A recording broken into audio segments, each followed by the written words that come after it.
आई कहां बा?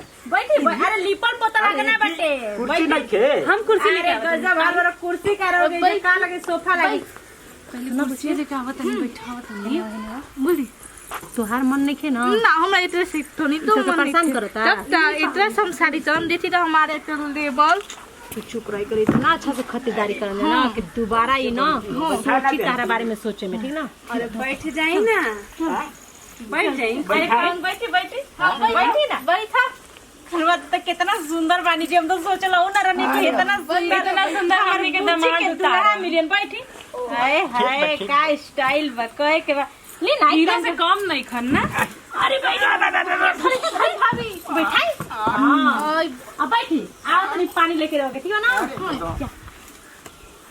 अब मीठा भी दीदी लेकिन तोहरो भौजी मजबूते बाड़ी। हां ना उठा ले तरी। अरे अपन नहर के खूब